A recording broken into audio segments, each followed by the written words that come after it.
Hi, we're the Ashley Mitchell Band here at WBOC's historic Studio D, and you're watching Delmarva Live.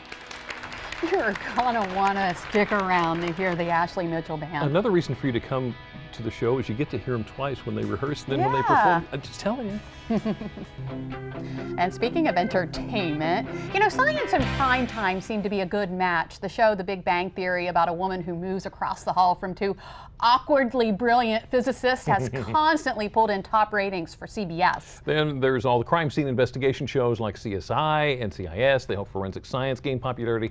Well, there's going to be another show. Join the ranks this weekend. Seth MacFarlane, the creator of The Family Guy, has developed a reboot of the 1980s show Cosmos. It's called Cosmos, a Spacetime Odyssey. How about a sneak peek at what it's all about? The cosmic calendar begins on January 1st with the birth of our universe. It contains everything that's happened since then up to now, which on this calendar is midnight, December 31st. I think one of the big challenges with science and science education is how it's presented. You have a lot of high concept, exotic ideas that in many cases can only be expressed through mathematics. I was a big Carl Sagan fan growing up because he always found ways to translate the information from the academic world to the rest of us and make it as exciting as we always knew it was. One of the great features of Cosmos is the talent assembled, the visualization talent assembled to make this not only an intellectual journey, but an emotional and even spiritual one. The scope of Cosmos took us all around the world, from Rome to Iceland to the Grand Canyon to Santa Fe, New Mexico. We wanted to film in real places as much as we could because the original series took Carl Sagan to various places, and he really went there.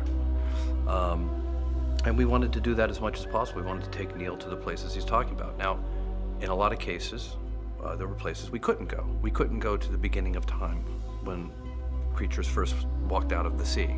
Because of Seth's brilliant idea, we were able to bring to life a series of graphic novels, each with its own specific style, one very different from the other, different times, different places. You don't even have to listen to me. You can just drink in the imagery and you will become part of this universe. It's both scientifically and culturally. I hope that it does for us what the original did in 1980. I hope this is going to be a reawakening of the same enthusiasm for science and for knowledge and for the universe that the original Cosmos brought. Cosmos, a Spacetime Odyssey, premieres this Sunday night at 9 on Fox 21. It really does look exciting, doesn't it? It really does. And someone else who's really looking forward to the show is WBOC's chief meteorologist, Dan Satterfield. Hi there. We're all just like, you know, buzzing about this show. It's going to be great. It really is. And you actually have a connection to the show. I met Dr. Tyson and talked to him for about an hour and a half. Wow. My daughter teases me because, you know, I went to the South Pole. I got to have lunch with the President of the United States at the White House. But she said the only thing I ever did that ever impressed her was the fact that I got her picture made with Neil deGrasse Tyson. How about that? Wow. So, but you know what? A lot of us nerds out there have been saying for a long time, one, that Cosmos needed to be redone. Right. The textbooks have been rewritten in 30 years. Okay. I mean, totally rewritten. Is that the deal? Because the original Cosmos is over 30 years old. Is that how this is different? Well, that's one thing. But the other thing is there's been no one since Carl Sagan who most of us thought could do it. Because most scientists, when you talk, they're very passionate, but when you put them in front of a camera, they look like a deer in headlights. Right. And they don't say anything. And there's a lot of reasons for that. One is they're afraid to say something wrong and get it all wrong. Most of the time, they never even get close. All the things that they think would be wrong, no one in the public's going to understand anyhow. But all of a sudden, over the last 5 or 6 years, it's become apparent. Neil deGrasse Tyson is a fantastic communicator of science. He has several of his favorite sayings that I love. One of them is, every time I use a PC, I feel like I need a bath. I'm an Apple user, I agree. And my all-time favorite of his is, the laws of physics are real. Everything else is politics. Now, we see a lot of stars and stuff in there, but this show isn't just about astronomy, is it? It is not about astronomy. And that's the one thing I think a lot of people are going to tune in thinking they're going to see something about astronomy. It's not. Astronomy, cosmology is about life, where we came from. And I'll give you just a quick example. If you sit and think about it, take a look at your body. Every element in your body, other than a little bit of oxygen and nitrogen in there, every other element was forged in a star. And if you have a piece of chunk of uranium in your watch, that had to have been formed in a supernova, not just a sun like our sun, but a supernova. And the first episode, by the way, takes the entire time since the Big Bang and squeezes it into 1 year.